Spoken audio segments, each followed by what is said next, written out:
Alors aujourd'hui, je vous fais une petite vidéo parce que vous êtes plusieurs à me demander quelle est la différence entre le logiciel Silhouette Studio que l'on reçoit avec la machine, que ce soit Cameo ou la nouvelle Portrait ou même l'ancienne Silhouette, et le programme Designer Edition qui est payant, donc aux alentours de 50 $, ce qui fait à peu près 35 €.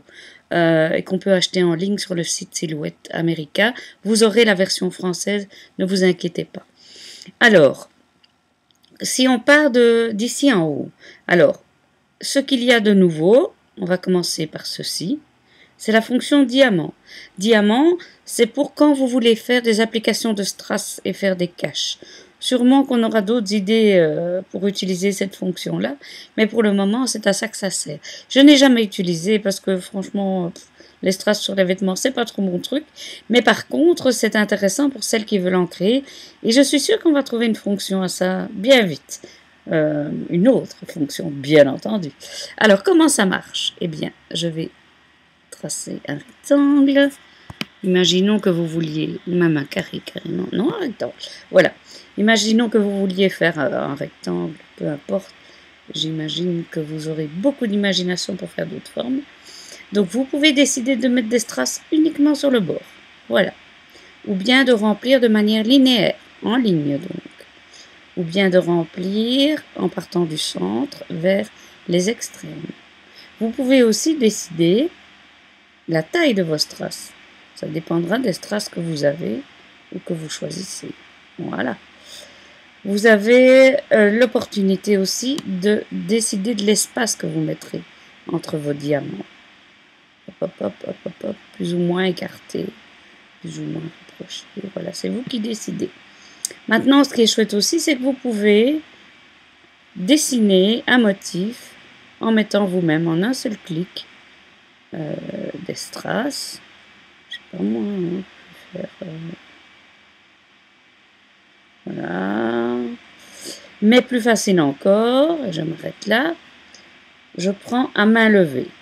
Et là, vous pouvez dessiner ce que vous voulez. Trop gai, non? Donc voilà, ça c'était la fonction diamant. Donc on trouvera sûrement des occasions de l'utiliser. Alors, quand ça enregistre, je suis obligée de faire ceci. Parce que CTRL delete, ça marche pas toujours. Au passage, je vous demande de m'excuser s'il y a du bruit dehors, mais il y a des travaux dans la rue, alors voilà. Maintenant, on va ouvrir la fenêtre de croquis. Et là, c'est pour utiliser soit à l'impression, soit avec vos stylos pour dessiner avec la silhouette. Voilà.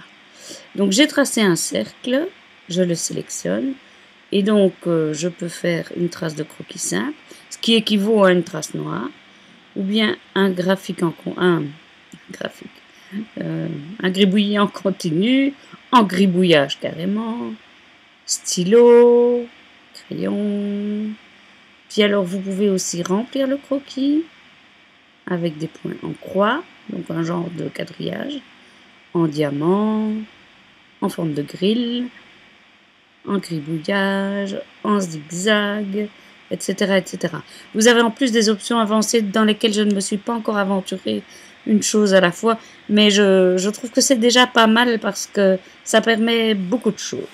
Alors, de nouveau, je dois faire ici. Et je vais vous montrer les fonctions qui sont à gauche.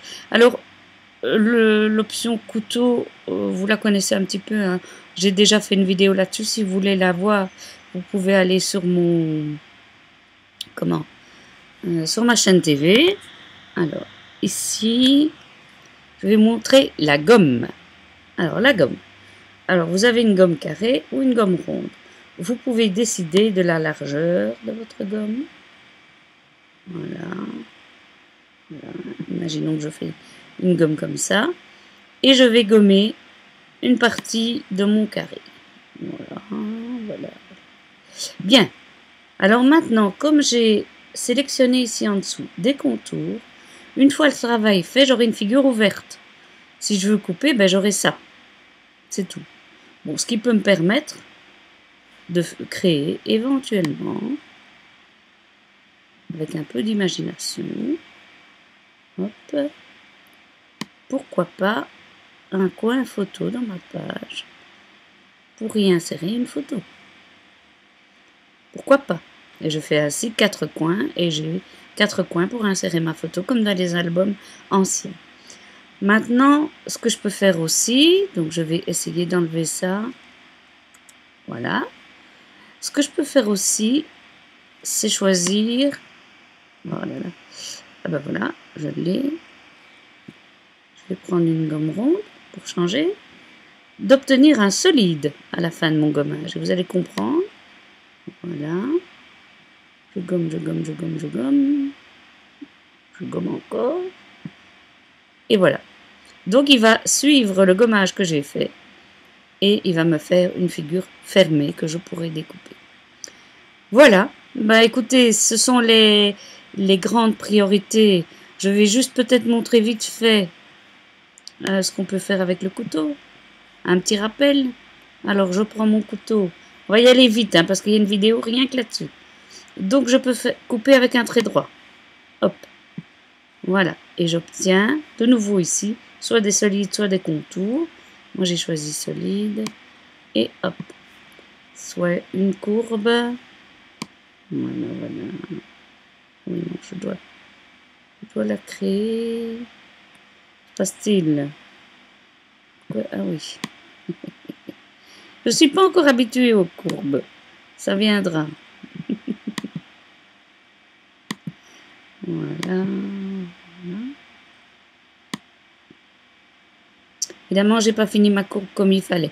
Bon, c'est pas une belle réussite. Enfin, c'est pas grave. Vous irez voir ma petite vidéo, hein, carré. Hop, hop, hop.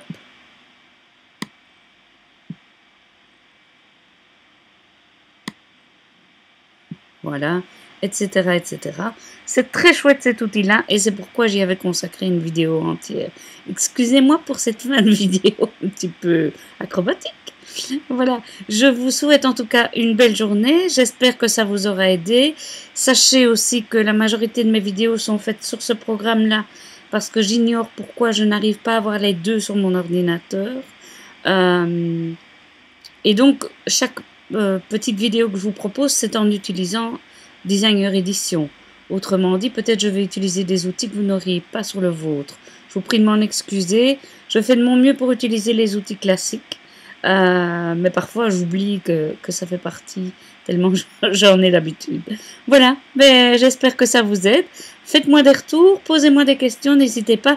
Et n'oubliez pas que vous pouvez aller sur mon blog voter pour qu'on fasse éventuellement un forum sur Silhouette et le scrapbooking et la carterie en général. Vous avez jusqu'à samedi soir pour voter, donc jusqu'au 28 de ce mois pour voter, donc 28 avril bien sûr. Voilà, je vous souhaite une belle journée, à tout bientôt.